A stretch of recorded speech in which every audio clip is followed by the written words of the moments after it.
you. I appreciate that.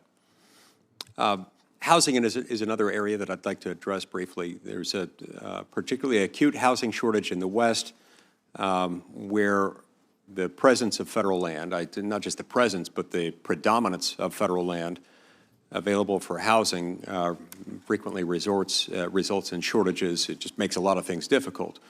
And it's not as though we have one part of the state that is all federal and another part of the state that is all non-federal. It's all intermingled.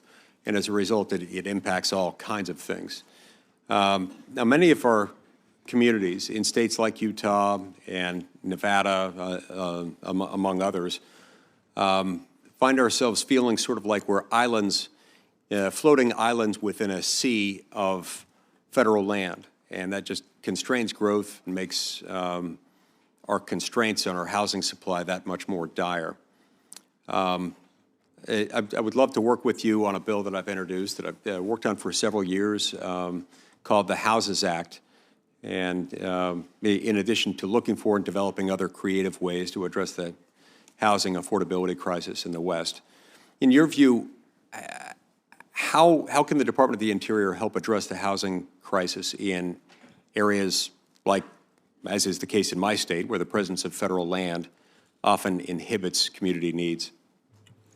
Well, I understand that one of the great challenges we're facing in this nation right now is housing affordability. And in my discussion and friendship with Governor Spencer Cox of your state, know that it's a high priority for him and for the state.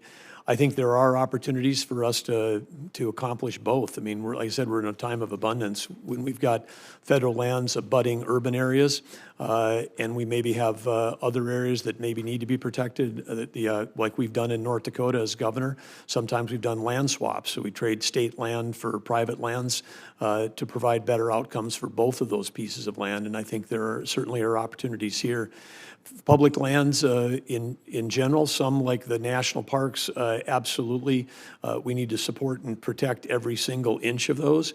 But in other cases, we've got a multiple use scenario for our lands. And I believe there's pathways we can find, particularly in states like yourselves and others that have 50, 60% or more of your land held by the federal government, that we can find appropriate solutions to help address the housing. Look forward to working with you on that.